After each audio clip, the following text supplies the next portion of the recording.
Akala ng mga tao na lubos ang galit ni Hitler sa mga Hudyo at walang anumang eksepsyon. Iniisip din nila na ang SS ay purong Aryan na grupo. Hindi niya pantay na ipinataw ang galit niya sa mga Hudyo at mas nakakabahala ang kontradiksyon na ito kaysa iniisip ng iba. Sa archive ng Ikatlong Reich, may nakakakilabot na katotohanan, may ilang Hudyo na mahalaga kay Hitler o may utang na loob siya sa kanila. Mas inuuna niya ang personal na kaprito kaysa ideolohiya. Kahit noong Holocaust, sa isang pirma lang ni Hitler, pwedeng gawing marangal na Hudyo ang isang taong hinatulan, ayon sa tawag ng mga opisyal.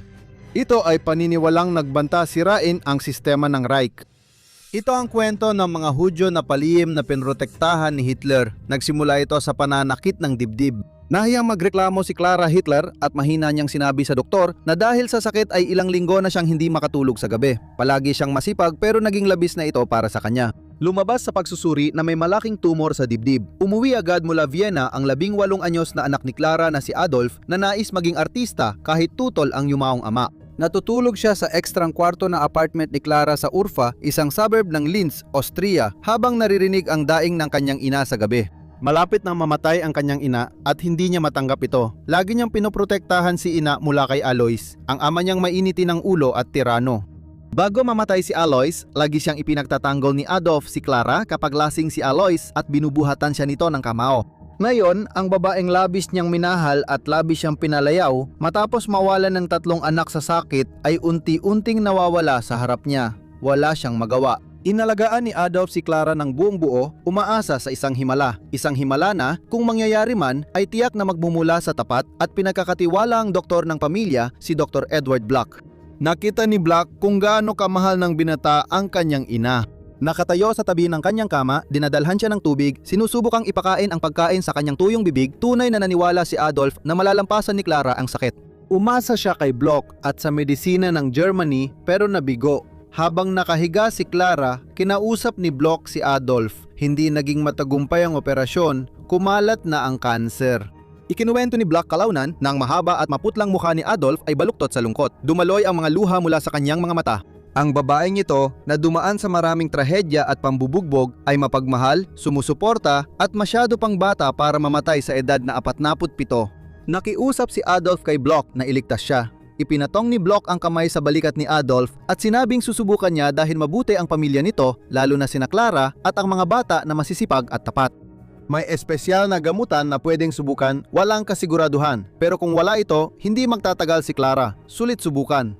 Naghintay ng kinakabahan si Adolf habang pumunta si Block sa kanyang opisina at kinuha ang isang bote ng iodoform, isang disinfectant na ginagamit para sa pagpapagaling at antiseptiko nitong katangian. Pinaniniwala ang kaya nitong tunawin ang mga nakamamatay na tumor. Pinanood ni Adolf habang nilagyan ni Block ng chemical ang gasa at ipinasok sa sugat mula sa operasyon ni Clara.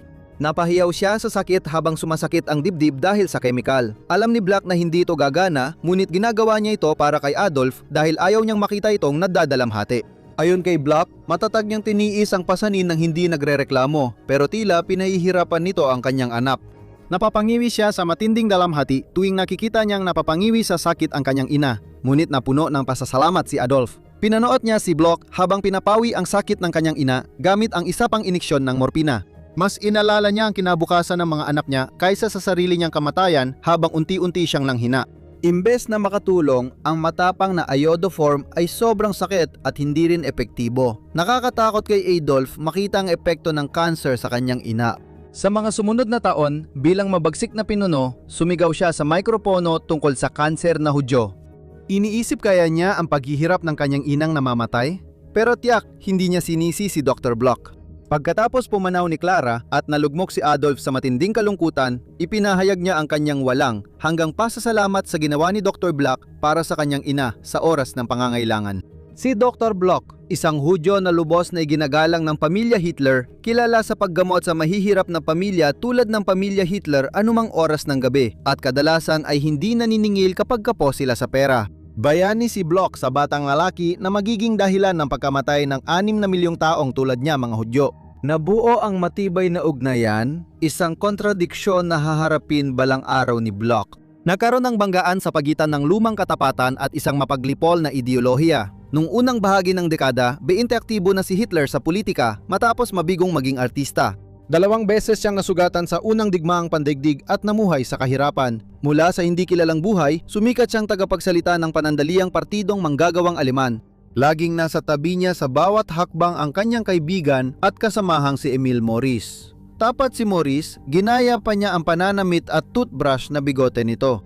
Tagapayo at tapat na tagapagpatupad, gagawin niya ang lahat para kay Hitler. Ngunit may mapanganib siyang lihim, si Morris ay Hudyo sa dugo kahit papaano, hindi ito may kakaila. Kahit ganon, siya pa rin ang naging pinakamataas na pinuno ng SA Stormtroopers at pinili ni Hitler bilang super at personal na bodyguard. Noong panahong iyon, pinamumunuan ni Hitler ang partidong Nazi na pinalalakas bilang makabayang kilusan sa pamamagitan ng kanyang matitinding talumpati at mga pangakong muling pagsilang ng bansa. Kasama pa rin ni Morris si Hitler noong 1923 nang subukan ni Hitler ang kudeta para pabagsakin ang tiwaling pamahalaang Aleman ng Republika ng Weimar na puno ng mga elitista. Nananatili siya sa kulungan matapos mabigo ang kudeta at mahatulang pagtataksil sa bayan si Hitler. Idinikta ni Hitler kay Morris ang simula ng Mein Kampf at kalaunan ay tumulong siya ng si Rudolf Hess na ang humawak sa pagsulat habang inilalad ni Hitler ang kanyang pananaw sa mga Hudyo. Lumakas ang kapangyarihan ni Hitler at nandoon si Morris sa bawat tagumpay niya. Nakatayo siya sa tabi ni Hitler habang ang mga radikal nitong talumpate na minsang itinuring na satsat lang ng isang aktivistang nasa laylayan ay nagsimulang umalingaw-ngaw sa mga Aleman. Milyon-milyong tao ang nagutom, nawala ng trabaho at pag-asa matapos wasakin ng pagbagsak ng Wall Street noong 1929 ang ekonomiya. Samantala, ligtas ang mga elitista sa hirap sa paligid nila. Nang hapos si Hitler ng bagong simula at malusog na Alemanya na muling lalakas matapos ang kahihiyan ng mga bayad danyos sa unang digmaang pandigdig. Nangako siyang palalayain ang bansa mula sa mga sugapa at tiwaling bangkerong Hudyo na umano'y sumira sa ekonomiya. Perpekto ang pagkakataon para sa pag-angat ng isang tirano. Noong 1934 nakuha na niya ang buong kapangyarihan bilang diktador ng Alemanya, ang Führer. Nasa tabi pa rin niya ang mismong lalaking sumuporta sa kanya mula pa noong simula. Kaunti lang lubos na nakakakilala kay Hitler at isa si Emil Morris doon. Pinagkakatiwalaan siya ni Hitler pero may bahid siya na alam ni Emil. Tinulungan niya si Hitler sa pagsulat ng aklat na malinaw na nagsasaad nito. Base sa investigasyon ng SS, ang lolo sa tuhod niyang si Charles Maurice Schwarzenberger ay Hudyo at aktor sa Hamburg. Hindi ito ang uring kasaysayan ng pamilya na kayang itago sa isang rehimen na sinusuri ang pinagmulan ng dugo. Dahil dito, naging ikawalong bahagi Hudyo si Maurice na naging problema. Para sa mga Nazi, ang mga Hudyo ay salot ng sangkatauhan at pinalaganap nila ito sa publiko sa pamamagitan ng pelikula, poster, pahayagan at radyo. Sa propaganda ni Joseph Goebbels, pinalalabas na ang lahat ng Hudyo ay nakakalason, makasarili, malupit, kontrabida, magnanakaw, traidor, mapang-abuso at parang parasito. Isa si Morris sa kanila. Kung malaman ng publiko sa Alemanya, magmumukhang malaking kontradiksyon ito. Lalo tumanggap na si Morris ng Blood Order, isang mataas na parangal ng mga Nazi. Magkadikit na sina Morris at Hitler para magkapatid, pero sinasabing marumi ang dugo ni Morris. Para sa ilan sa pinakamalapit na tauhan ni Hitler, ibig sabihin nito'y dinudungisan ni Morris si Hitler at posibleng pati ang Ikatlong Reich. Ipinangaral ni Hitler sa milyon-milyong tao ang pagiging higit ng lahing Aryan at ang kababaan ng mga Hudyo. Ibig niyang sabihin, ito ay likas at namamana, hindi dulot ng kapaligiran o kultura, kundi usaping henetika. Naimpluwensyahan siya ng mga pekang siyentipikong teorya tungkol sa lahi at ng mga kilusan ng eugenics sa ilang bahagi ng USA at Britain noong unang bahagi ng ika-20 siglo sa huli, naging isang nakamamatay na ideya ito. Ayon sa kanya, namamatay ang lahat ng dakilang kultura dahil sa pagkalaso ng dugo. Ang mga Amerikano na hayagan niyang hinangaan ang mga programa ng eugenics ay sa kanyang pananaw, pinahina ang kanilang sarili dahil sa paghahalo ng lahi at naging isang bansang halong-halo ang lahi. Ngunit nandun siya, ipinapakalat ang paniniwalang iyon kasama ang isang lalaking ayon sa doktrina ng mga Nazi ay may masamang pinagmulan, bahagyang Hudyo. Hindi malinaw sa kasaysayan kung lubos na itinago ni Morris ito kay Hitler o kung binawasan lang niya ang kahalagahan nito. Para sa isa sa pinakamakapangyarihang tao ni Hitler sa Nazi Germany, mahalaga ito, sobrang mahalaga. Si Heinrich Himmler, pinuno ng SS mula 1929 ay magiging isa sa mga pangunahing tagapagdisenyo ng Holocaust at tagapagpatupad ng mga patakarang panlahi ng mga Nazi. Hindi niya kayang manood lang habang si Hitler ay ginugugol ang malaking bahagi ng kanyang buhay sa tabi ng isang lalaking. Ang mga hindi naman kalayuang ninuno ay nagdungis sa lahing German-Aryan. Malinaw na sinabi ni Himmler na si Maurice, base sa tala ng kanyang mga ninuno, ay hindi Aryan. Hindi siya itinuring na kaaway ng Estado, kundi isang taong hinuhusgahan batay sa lahi, kaya di lubos mapagkatiwalaan si Maurice. Tinawag pa siya ni Himmler na panganib sa seguridad. Kaunti lang ang lalaking nakakaalam ng mga lihim ng Führer sa Alemanya at isa sa kanila ay may dugong Hudyo. Gusto ni Himmler na alisin si Maurice sa posisyon at impluensya, hindi saktan. Pero hindi kayang iwan ni Hitler ang taong alam niyang tapat sa kanya. Pero ayon kay Himmler, ayon sa batas ng Nuremberg, kung di mapapatunayan ang lahing Aryan hanggang 1,700 sa di ka pwedeng maging SS. Klarong bumagsak si Maurice sa pamantayang yon. Para sa mamamayan, dapat may trace ang pinagmulan hanggang 1,800. Para sa SS, hanggang 1,750 bago pa sumalang sa teatro ang lolo sa tuhod ni Maurice. Tama si Himmler, walang lusot dito. Naiinggit din ba siya sa taong labis na pinagkakatiwalaan ni Hitler? Si Maurice ang co-founder ng SS at ikalawang miyembro sumunod kay Hitler. Malayo pa si Himmler bilang miyembro #168. May karapatan ba talaga siyang isang tabi si Maurice? Isang palaisip ang hindi mawala-wala. Noong 1935, nahanap ni Hitler ang solusyon. Sa Agosto, sumulat siya ng lihim na liham kay Himmler, hindi aalis sa SS ang kaibigan niyang si Maurice. Sa halip, gagawin siyang honoraryong Aryan. Maaring bahagi siyang Hudyo, isang Mischling, ngunit malapit na siyang makakuha ng espesyal na sertipiko na magtatago sa pagka-Hudyo sa kanyang dugo. Isang simpleng paraan, ngunit ipinapakita nitong mali ang paniniwalang dugo ang batayan ng pagkatao. Mas mahalaga ang katapatan kaysa kadalisayan ng lahi sa matataas na antas ng partidong Nazi. Ang paglihis ni Hitler sa sarili niyang patakaran para sa malalapit niya ay naging mapanganib na halimbawa. Ipinapakita nito ang malalaking kontradiksyon sa pundasyon ng ideolohiyang Nazi. Noon pa man, hawak na ng matinding antisemitismo ang Nazi Germany. Ang mga bata ay tinuruan tungkol sa sakim na Hudyo na may baluktot na ilong at mahinang tindig sa tabi ng matipuno, malakas at tapat na Aryan. Malakas silang pinalakpakan habang sinusulat ang Jude sa mga tindahan at bahay ng Hudyo. Abala rin si Hitler sa pagsusulat. Ang kanyang pirma ay aktibong magliligtas sa mga Hudyo mula sa matinding pagdurusa na kinaharap ng karamihan sa mga Hudyo sa Alemanya. Inalis ng mga batas ng Nuremberg ang karapatan ng milyon-milyon, ngunit ng palihim, isinabatas ang pagkukunyari. Si Hitler mismo ang pumirma ng tinatayang 1,000 hanggang 2,000 sertipiko ng dugong Aleman para bigyan ng exemption ng ilang individual sa mga batas ukol sa lahi.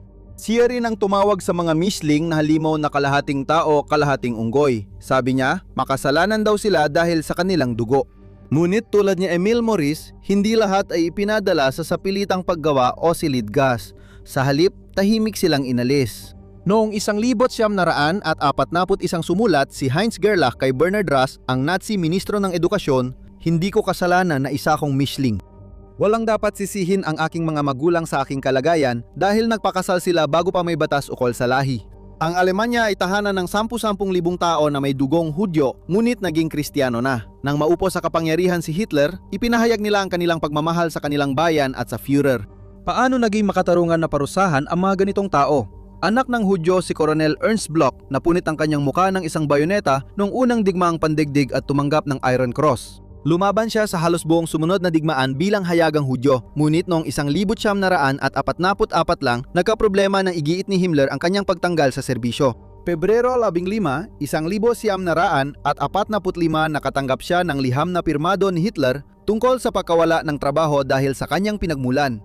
Isinulat ng nakatataas, isang karangalan na pasalamatan ka sa ngalan ng Führer sa iyong serbisyo sa digmaan at kapayapaan para sa ating mga mamamayan at bayan. Hangad ko ang pinakamabuti para sa iyong hinaharap, Heil Hitler. Walang katuturan yon. Si Bloch ay bayani ng digmaan, tulad ng binibigyang pugay ng mga Nazi. Oo, may dugong Hudyo siya, pero namatay siyang lumalaban nang dumating ang mga Ruso sa Berlin noong 1945. Para sa kanya, ang inang bayan ang lahat, ngunit itinapon siyang parang lason na mansanas. Hindi tiyak ang bilang ng mga Hudyo o may dugong Hudyo sa militar ng Alemanya, pero ayon kay historiador Brian Mark Rigg, marami sila. Sabi ni Rigg, may tinatayang 60,000 kalahating Hudyo at 70,000 ika-4 na bahagi Hudyo sa Wehrmacht, kasama ang ilang general, admiral at isang field marshal. Hindi bababa sa 20 sa kanila ang tumanggap ng iba't ibang bersyon ng pinakamataas na parangal militar ng mga Nazi, ang Knight's Cross of the Iron Cross. May mga na-draft at may mga kusang sumali, ginaya ang kanilang ama na lumaban sa unang digmaang pandigdig. Para sa iba, ito ay para sa sariling kaligtasan. Ang pinakamadilim na kabalintunaan ay na, ayon sa isang tao, ang Wehrmacht umano ang pinakaligtas na lugar para sa Hudyo sa Alemanya ni Hitler. Bagamat ditiyak ang bilang, malinaw na 10,000 Hudyo ang lumaban sa ilalim ni Adolf Hitler. Maraming tila hindi naniwalang saklaw sila ng mga batas ng Nuremberg. Para sa ibang Hudyo, ang anti-Semitismo ay para sa mga Ostjuden na ayon sa Tablet Magazine ay tinitingnan nilang mangmang at mapamahiin. Madalas makalimutan ng mga tao na maraming Aleman na Hudyo ay lubang makabayan. Sila ay mga taong mataas ang pinag-aralan, mga sibilisadong Aleman, mga lalaki at babaeng ang mga ugat ay matagal nang nakatanim sa lupang Aleman sa loob ng daan-daang taon. Para kina Himmler, hindi dapat maglingkod sa Wehrmacht, Kriegsmarine o Luftwaffe ang sinumang may dugong Hudyo. Noong 1940 na paalisin ang mga Hudyo, purong Hudyo man o mestizo. May ilang opisyal na tumutol at ang kanilang mga tauhan ay parang magkakapatid. Hindi nila pauuwiin ang isang tao dahil lang sa lolo nitong nag-asawa ng Hudyo. Sinabihan nilang mag-ingat at manahimik ang mga sundalong Mishling. May ilang opisyal na nagpadala ng liham sa pamunuang Nazi sa Germany na nagtatanong kung bakit naging kaaway ang lalaking may Iron Cross. Hindi lahat sumuporta. Nagalit ang opisyal nang madiskubring may nagtatagong Hudyo sa hanay nila. Tinawag niya ito, nilabas ang baril at binaril sa ulo. Umamin ang isang opisyal ng Waffen-SS na may dugong Hudyo na kung nalaman ito, isasabit siya sa pinakamalapit na puno. Ang kanyang pamilyang makabayan ay may 4 na rang taong lahing Aleman, ngunit walang halaga ito sa mga Nazi. May mga kwento ng sundalong Hudyo na gumagawa o bumibili ng pekeng dokumento para itago ang lahi nila. Nabuhay sila sa takot, nagsinungaling tungkol sa mga impeksyon ng bata kapag kailangang maghubad at makita ang tuli nilang ari. Marami pa ang hindi tinuring sarili bilang Hudyo at pinalaking hentil ang kanilang mga anak. Hindi sila sumusunod sa kaugaliang o paniniwalang Hudyo. Para sa iba, ang pag-alam na may dugong Hudyo sila ay kasing gulat ng mga kasamahan nilang sundalo. Hindi nila ito alam. Isang lalaking nagangalang Hans Gunsal ang nakaligtas sa digmaan, ngunit 57 sa kanyang mga kamag-anak na Hudyo ay hindi. Kalahating Hudyo siya at ganon din ang marami sa kanyang mga kamag-anak. Sinulat niya na pagkatapos ng digmaan, ang malungkot sa pagkamatay nilang lahat ay karamihan sa kanila ay nagpalit na ng relihiyon sa Kristyanismo at hindi na itinuturing ang sarili bilang mga Hudyo. Habang ang iba ay nababahala sa pang-aapi sa kanilang mga kamag-anak na Hudyo sa ghetto o kampo, may ilan namang nag-apply ng exemption. Ito lang ang paraan para makaiwas sa utos at dapat galing kay Hitler. Kung makita niyang kailangan yon, pwede niyang pirmahan ang dokumentong tulad ng para kay Maurice.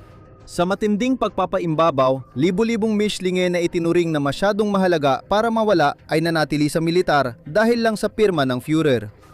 Kung tumanggap sila ng medalya o na-promote sa digmaan, malamang bibigyan sila ni Hitler ng exemption. Simpleng panlilin lang ito ng burokrasya, ngunit nakakagulat na kontradiksyon dahil sa patuloy na sinapit ng mga Hudyo sa mga kampong konsentrasyon at mga kampong kamatayan kahit legal ito. Malinaw na nakasaad sa Artikulo 7 ng mga batas ng Nuremberg na maaring alisin ni Hitler ang umano'y dungis ng pagiging Hudyo sa pangalan ng isang tao kung pipiliin niyang gawing bahagyang Aryan ang isang tao. Habang ang mga batang Hudyo ay pinaghiwalay sa ina at ang mga Hudyo ay pinapasok ng sapilitan sa silidgas, si Hitler naman ay ginagawang Aryan ang ilan, niloloko ang sarili niyang sistema. Sa paglaki ng makinarya ng digmaang Nazi, lumitaw ang mga kontradiksyon at ang nakakatakot na burokrasya ng utos sa paglipol ay dumating sa pintuan ng taong misang itinuring ni Hitler na parang santo na si Dr. Black. Huling sinabi ni Hitler sa kanya ay isang pangako na nagbanta sa integridad ni Hitler. Pagkatapos sakupin ng mga Nazi ang Austria noong Marso, 1,938 maraming Austrian ang sumalubong sa mga sundalo at binagayway ang bandilang swastika sa kalsada. Pinanood lang ng Britanya at Pransya habang ang mga Austrian na laban sa pamumuno ng Aleman ay nakikitang paparating ang impyerno. At walang sinumang mas natakot sa hinaharap kaysa sa mga Hudyo na umabot sa humigit kumulang 200,000. Libo-libo sa kanila ang inaresto magdamag. Sinabihan ang mga batang Hudyo na tapos na ang kanilang pag-aaral. Nilimas ang mga tahanan ng Hudyo, hinila ang mga tao sa lansangan, pinaglinis ng kubeta ang mga profesional, giniba ang mga sinagoga at sinulatan ng graffiti o winasak ang mga tindahan. Halos imposibleng itago ang mga Hudyo na pinilit magtahi ng kinatatakutang dilaw na badge sa kanilang damit. Sa gitna ng kaguluhan, luha at dugo, naroon ang paboritong doktor ni Hitler, si Ginoong Black. Habang tinatakot ng Gestapo ang kanyang mga kaibigan at pamilya, iniisip niya kung kailan niya mismo mararanasan ang buong bagsik ng ideological na put ng mga Nazi. Naghintay siya, takot na baka mangyari ang pinakamasama. Alam niyang ang utos ng pagkawasak ay galing sa batang minsan niyang ginamot sa sipon at tonsillitis. Ayon kay Black, mabait na bata noon si Hitler. Paanong naging posible na magbago siya ng ganon? Si Adolf Hitler na nakilala niya noon ay mausisa, mahinahon, mahilig mamasyal sa bundok at magbasa ng libro. Interesado rin siya sa mga kwento ng katutubong Amerikano. Ngayon, ang batang ito ay galit na sa mga hindi Aryano. Madalas magpuyat si Black at tanungin ang sarili tungkol sa pagbabagong ito. Para sa kanya, usapin ito ng buhay at kamatayan, kaya hindi na siya maaaring mantrabaho. Nagsara ang kanyang klinika mga 6 na buwan matapos dumating ang mga Nazi. Isa siya sa mga pinalad gayunpaman. May sapat siyang pera para maipadala ang kanyang mga anak sa ibang bansa. Pareho silang ng ibang bansa. Pero siya ay 66 na taong gulang na. Kailangan pa ba talaga niyang tumakas? Naisip niya kung dapat niyang kontakin si Hitler kung makakatulong ito o baka mapatapon siya. Paulit-ulit niya ring inalala ang huling sinabi ni Hitler sa kanya matapos mamatay si Clara. Habang buhay akong magpapasalamat sa iyo. Habang buhay, hindi niya malimutan ang salitang iyon. Naisip niyang maalala kaya ni Hitler ang pangakong iyon? May kumatok sa pinto. Sa labas, isang ahente ng Gestapo ang naroon. Sabi ng lalaki, naabisuhan akong may mga souvenir ka mula sa Führer. Gusto ko sanang makita ang mga iyon. Hindi na kailangan ng paliwanag, naintindihan na ni Black. Habang nakatira si Hitler sa mga hostel sa Vienna, kasama ng maralita at gusgusing mga lalaki, nagsulat siya ng mga postcard kay Black. Isa ang nagsabi, hindi ako naging kontento sa sarili ko sa unang pagkakataon. Dito lang napansin ni Black ang kadilimang bumalot sa isip ng binata. Naging mapait si Hitler, kinamuhian ang gobyerno at naligaw sa galit. Sa ngayon, hindi pa niya kinamumuhian ang lahat ng Hudyo. Si Black, na isang Hudyo, ay isa sa iilang hinahangaan ni Hitler at ipinagmamalaki niya ito. Sumunod ang isa pang maikling mensahe, isa sa mga postcard na ipininta ni Hitler at ibinenta sa lansangan. Ipinakita rito ang nakahod na unggoy na capuchin na nagtataas ng baso ng bumubulang champagne. Isinulat ni Hitler sa ibaba, maligayang bagong taon mula sa pamilya Hitler. Walang hanggang pasasalamat, Adolf Hitler. Isa na namang mensahe ng buhay o kamatayan para kay Black. Nagpakita si Hitler ng kabaitan sa isang Hudyo. Mapanganib ang ganong bagay, ebidensya yon ng kontradiksyong hindi niya pwedeng hayaang mabunyag. Kaya alam ni Bloch ang pakay ng Gestapo sa pintuan. Sinabihan niya itong maghintay at agad siyang bumalik dala ang mga gamit. Kinuha ng lalaki ang mga iyon at sumulat ng sertipiko para sa ligtas na pag-iinat ng 2 postcard. Isa dito ay ipininta ni Adolf Hitler at kinumpiska sa bahay ni Dr. Edward Black. Pumunta si Bloch sa maliit na hotel sa Gesellenhausstrasse, punong tanggapan ng Gestapo, at nagtanong kung bakit kinuha ang mga postcard. Alam na niya ang sagot pero gusto pa rin niyang marinig mula sa isang Nazi. Magalang ang opisyal at tinanong ang lahi ni Black. Sagot ni Black, ako ay 100% Hudyo. Tiningnan siya ng opisyal at sinabing ang mga postcard ay para sa ligtas na pag-iingat. Kinumpiska nila ang ebidensya ng pagkukunyari ng mga Nazi pero hindi nila aaminin yon. Hindi alam ni Bloch na ang edukadong opisyal sa harap niya, si Otto Rasch, ay magiging isa sa pinakamalupit na pinuno ng SS. Siya mismo ang magbabantay sa paglipol ng mga intelektual sa Poland at pipirma sa pagpatay ng 10,000 Hudyo. Bilang pinuno ng Einsatzgruppe C, iniutos niya na ang bawat tauhan sa kanyang unit ay personal na barilin ang mga Hudyo, kaya lahat sila ay nagkaroon ng dugo sa kamay. Isa siyang baliw, pero kailangan pa rin niyang magsalita ng magalang sa isang Hudyo dahil si Bloch ay may tagapagbantay na anghel na nagmamasid sa kanya. Isang anghel ng kamatayan at posibleng mas makapangyarihan kaysa sinuman sa mainland Europa. Hindi rin alam noon ni Bloch kung ano ang sinabi ni Hitler tungkol sa kanya noong 1937 bago salakayin ng Nazi ang Austria. Nasa isang kumperensya si Hitler at nagtanong tungkol sa Linz. Tinanong niya kung nanggagamot pa rin doon si Dr. Bloch at ikinagulat ng lahat nang sabihin niyang si Dr. Bloch ay marangal na Hudyo.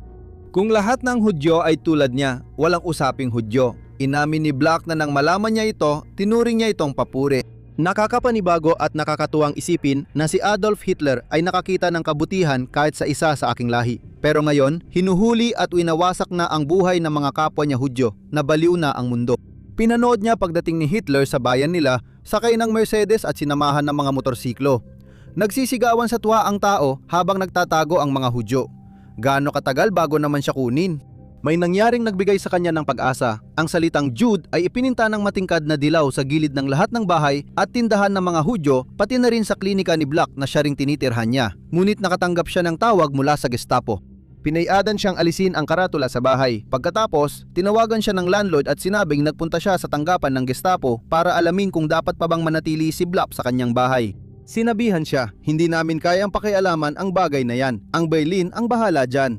Hindi tulad ng halos lahat ng Hudyo sa Austria, walang kumumpiska sa kanyang pasaporte at hindi rin tinatakan ng letrang J ang kanyang ration card nang nagsimulang magkulang ang pagkain. Hindi tulad ng ibang Hudyo sa lungsod, maayos siyang nakakain at maganda ang pananamit habang binabago ni Hitler ang kanyang bayan. Nagpadala siya ng malalaking grupo ng mga manggagawa para magtayo ng mga parke at teatro pati na rin ng bagong tulay sa ibabaw ng Danube. Habang nagaganap ang pagbabagong yon at naglalaho ang mga Hudyo araw-araw, si Dr. Black ay hindi napahamak. Malinaw kay Black na naalala siya ni Hitler, ang dati niyang kaibigan at ang pangakong pasasalamat, pero alam niyang di ito magtatagal. Parang bawat buwan may bagong nakakatakot na anunsyo o utos. Hindi hihinto ang mga Nazi hanggat di napapadala o namamatay lahat ng Hudyo. Mababasag na ang ilusyon na ang mabuting asal o dating paglilingkod ay garantiya ng kaligtasan dahil sa isa pang tao mula sa nakaraan ni Hitler. Si Ernst Hess, bayani ng unang digmaang pandaigdig, ay protestante, ngunit Hudyo ang kanyang mga magulang kaya kinilalang Hudyo rin siya. Hindi lang basta Hudyo, kundi natatanging sundalong namuno sa Bavarian Reserve Infantry Regiment 10, 6 na lumaban sa Ypres at Somme. Ngunit hindi yon ang dahilan kung bakit kilala ng lahat sa Alemanya ang partikular na regiment na yon. Ang dahilan ay isa sa mga sundalo nito. Ang pangalan niya ay Adolf Hitler. Masigasig na naglingkod sa digmaan si Batang Hitler sa ilalim ni Hess na iginagalang niya. Akala ng karamihan sa mga Hudyong lumaban para sa kanilang bansa sa unang digmaan, mapoprotektahan sila ng kanilang paglilingkod kapag dumating ang pag-uusig. Pero kahit si Hess, dating amo ni Hitler, hindi rin ligtas. Noong 1935 naging hukom siya nang ipatupad ang mga batas ng Nuremberg. Sa kabila ng kanyang Kristiyanong pinagmulan at ugnayan sa Führer, napilitan siyang magbitiw. Tiyak na mas maganda ang kalagayan niya kaysa sa ibang mga Hudyo, lalo na sa simula. Si Heinrich Himmler ay lumagda sa liham na nag-utos na protektahan si Hess at huwag siyang ipatapon o usigin. Ayon sa kagustuhan ng Führer, malinaw na nakasaad sa liham na hindi dapat gambalain si Hess sa kahit anong paraan. Ligtas muna ngayon ang lalaking minsang ginawaran ng Iron Cross. Habang kaguluhan ang paligid, dinala sa kampo ang kanyang mga kaanak at kaibigan. Sila ng asawang di Hudyo ay nagtangkang mamuhay ng normal hanggat kaya sa sitwasyon. Gayunpaman, hindi pa rin siya nakaramdam ng kaligtasan kaya sumulat siya ng liham kay Hitler na humihiling na siya at ang kanyang anak na babae ay pagpakitaan ng kaluwagan. Inamin niya ang pagka-Hudyo, ngunit pinaalala rin kay Hitler na pinalaki siyang Kristiyano at makabayan. Para sa amin, sabi niya, ito ay espiritual na kamatayan na matatakan bilang mga Hudyo at malantad sa pangkalahatang paghamak. Hindi pinirmahan ni Hitler ang petisyon pero nagbigay siya ng konsesyon kay Hess. Pinayagan siyang panatilihin ang kanyang pensyon sa hukbo at magdala ng pasaporte na walang malaking pulang J na tatak na ginagamit upang makilala ang mga may hawak ng pasaporteng Hudyo. Ligtas siya pero lalo nang naiinis si Heinrich Himmler sa sentimental na proteksyon ni Hitler. Para kay Himmler, isa lang ang solusyon, ang pangwakas na solusyon. Walang lugar para sa may dugong Hudyo. Kahit ang mga bayani ng digmaan ay hindi ligtas. Habang pinaplano ni Hess ang kinabukasan, unti-unting umabot ang pangwakas na solusyon sa bawat sulok. Nagsimulang mawala ang burokratikong proteksyon para sa mga Hudyo tulad niya dahil sa sistematikong pagpatay. Alam ni Dr. Black na may kondisyon ng proteksyon, mayroon siya ang kanyang proteksyon. Inisip niya na ang tanging paraan para makaligtas sa digmaan ay umalis ng Austria. Nasa New York City na ang mga anak niya at ligtas. Baka sumama na lang siya sa kanila. Matagal nang sarado ang kanyang klinika at nakaimpake na ang gamit kaya handa na siyang umalis. Kahanga-hanga na hindi siya nasa kampo o nakahandusay sa kanal na may tama ng bala. Kaya ba niyang iwan ang Austria dalang ipon niya? Sobra na ba ang inaasahan niya? Hindi ka nais-nais pumunta sa ibang bansa na halos walang pera. Alam ni Bloch na sinikap ng mga Nazi hadlangan ng mga Hudyo sa paglabas ng pera mula sa Reich. Sa unang bahagi ng dekada 30, ipinakilala ng pamahalaang Aleman ang Reich Flight Tax. Layunin nitong hadlangan ang mga mayayamang Aleman na ilipat ang yaman nila sa ibang bansa habang may krisis sa ekonomiya ng depresyon. Kinumpiska ang 25% ng ari-arian ng may higit 200,000 Reichsmarks o kumikita ng lampas 20,000 Reichsmarks taon-taon. Apektado ang lahat, hindi lang mga Hudyo. Nang maghari ang mga Nazi at nagsimulang tumakas ang mga pamilyang Hudyo, naging tahasang kumpiskasyon ang patakaran. Sistematikong kinumpiska ang kayamanan ng mga Hudyo sa pamamagitan ng buwis, sa pilitang bentahan, mga account na hinarang at pagsamsam ng Estado. Hindi lang ito simpleng pagbubuwis, kundi organisadong pandarambong. Dahil dito, inisip ni Black na hindi niya madadala ng buo ang ipon niya sa pag-alis. Ang tanong ay kung bibigyan siya ng espesyal na pagtrato. Bumalik siya sa Gestapo sa Linz at sinabihang mapalad siya. Isang espesyal na pahintulot mula sa matataas na opisyal ang nagbigay daan sa kanya na makalabas ng bansa na may dalang 16 Reichsmarks, 6 na mas mataas kaysa sa karaniwang 10 Reichsmarks para sa mga tumatakas na Hudyo. 16 na marka, sapat para sa pagkain at bagong damit. Hindi ito nabanggit ni Block sa kanyang alaala, pero ayon sa mga historiador, pinayagan siyang ibenta ang bahay sa buong halagang pangmerkado. Maraming Hudyo sa Austria ang nawala sa kanilang ari-arian kapalit ng kaunti. Hindi malinaw paano niya nailabas ang pera, pero tila tinulungan uli siya ni Hitler. At bago siya umalis, sinabi sa kanya na siya ay magiging ligtas. Binigyan siya ng Nazi ng liham na nagre-rekomenda sa kanya dahil sa mabuting ugali, kaalaman sa medisina at pagtulong sa may sakit. Nagtapos ang liham sa pagsasabing nakamit niya ang pagpapahalaga at paggalang ng kanyang kapwa. Inabot ng opisyal ang liham habang tahimik ang silid at naghintay siya. "Oh, salamat," sabi ni Block. Naalala niyang kailangan niyang magmukhang mapagpasalamat. Sinabi ng opisyal na dapat siyang sumulat ng liham ng pasasalamat sa taong tumulong sa kanya. Noong umagang yon ng Nobyembre, habang mahamog pa, kinuha niya ang panulat at sumulat. "Kagalang-galang, bago ako tumawid sa hangganan, nagpapasalamat ako sa proteksyong natanggap ko." Sinabi niya na magsisimula siyang muli sa hirap sa ibang bansa, ngunit nagpapasalamat siya sa kabaitang natanggap. Nawala na ang bunga ng kanyang buhay na trabaho. May 16 lang siyang marka sa bulsa, pero buhay pa rin. Isang umaga, may dalang maleta, sinara niya ang pinto at nilingon ang dating niyang buhay. Alam niyang magiging ayos siya. Malinaw na ngayon na hindi papayagan ni Adolf Hitler na may mangyaring masama sa kanya. Habang naglalakad siya papunta sa istasyon, naisip niya ang milyon-milyong malulungkot na tao at ang pighati nilang kailangan harapin. Hindi niya maisip. Ligtas si Block pero palihim nang gumagawa ng listahan ng mga Nazi. Wala na ang kabaitan, oras na nilang higpitan ng mga pinalad. 100,000 Hudyo ang naglingkod sa Alemanya noong unang digmaang pandaigdig. Nung magsimula ang pag-uusig matapos maluklok sa kapangyarihan ng mga Nazi, inakala nilang ligtas sila. Tumanggi ang mga veterano na yumuko sa hiya. Kapag inaabala sila o sinisira ang tindahan nila, ipinagtatanggol sila ng mga karaniwang Aleman. Sisigawan nila ang mga pulis o mga gwardiya ng SS, paalala na minsan naglingkod ang mga lalaking ito sa bansa. Tandaan na halos 44% lang ng mga Aleman ang bumoto para sa mga Nazi noong 1933.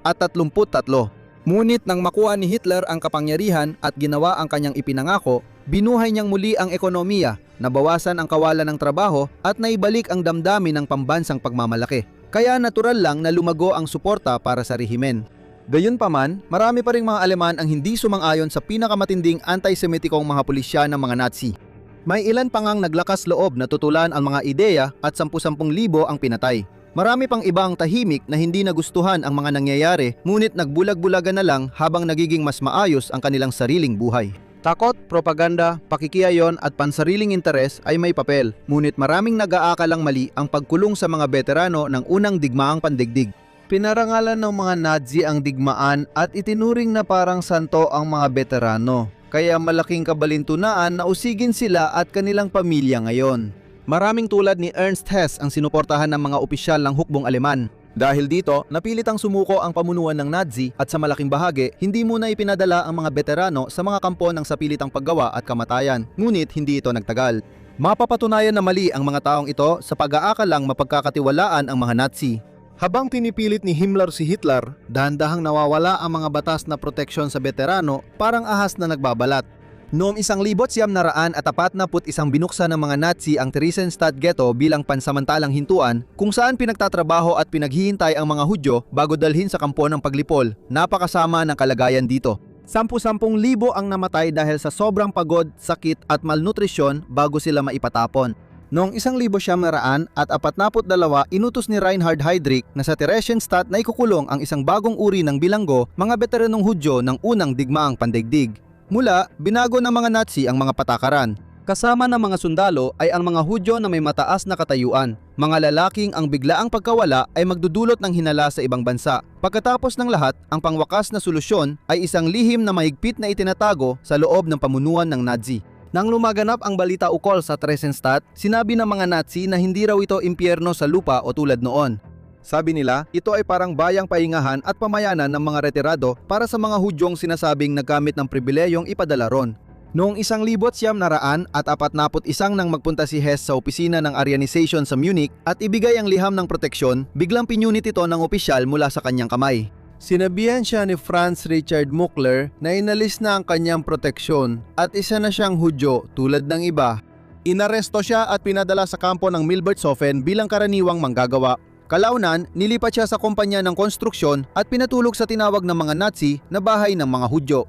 Ang proteksyon niya ay ang pag-iwas sa pinakamasasahol na kampo ng konsentrasyon dahil sa pribilehyadong kasal na may halong lahi. Mula sa kayamanan hanggang sa kahirapan, ginawa ng kanyang asawa na si Marguerite at ng anak nitong si Ursula ang lahat ng kanilang makakaya upang makahanap ng pera para makakain. Akala ng pamilya ni Hess na ligtas sila dahil sa kasaysayang militar niya, pero hindi nangyari. Pinatay sa gas chamber sa Auschwitz ang kapatid niyang si Berta.